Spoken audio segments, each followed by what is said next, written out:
I left the AP in 1947 when I was asked by the Herald Express's columnist Harrison Carroll to be his assistant, or as the vernacular is called, his leg man. And I worked there until 1953 when I went to work for Variety. A leg man, I guess, could best be described by Richard Burton. The year that I received an award from the Publicists Guild, it was presented to me by Richard Burton and Elizabeth Taylor. And Richard Burton had not been around Hollywood that much at that time, and so he had been given my credits, and the credits included that I had been a leg man for Harrison Carroll. So the very gallant Mr. Richard Burton, when he came to the microphone to introduce me, said, "I didn't know what a leg man was until I saw his wife." So, as you can well imagine, Richard Burton became an immediate favorite with the Orchard family. Of course, I had been quite friendly with him before and after, and had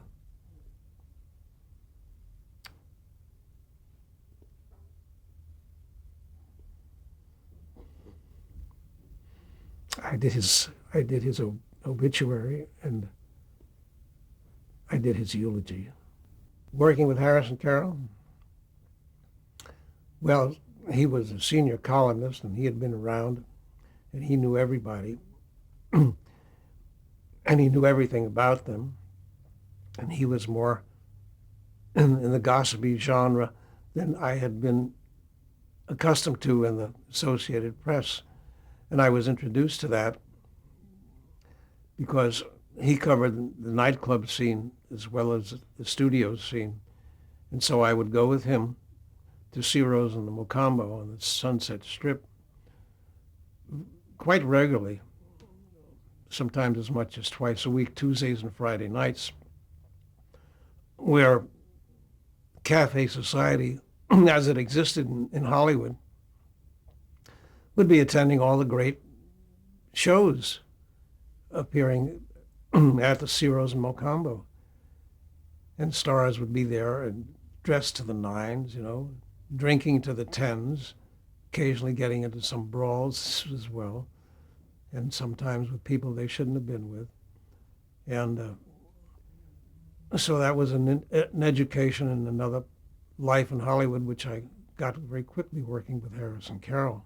Working the nightclub scene meant, of course, seeing the acts that were there, seeing who was there, walking around from table to table if you knew who was there, and if you knew them, and picking up news items from them. If they happened to be going out for the first time, that would, of course, be of interest.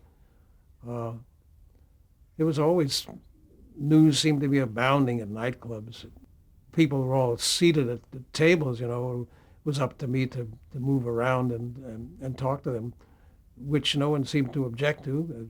I wouldn't interrupt anybody, of course, when I didn't think it was a good time, like if they were in the middle of smooching, Almost every starlet, as they were called in those times, and stars could be found at clubs.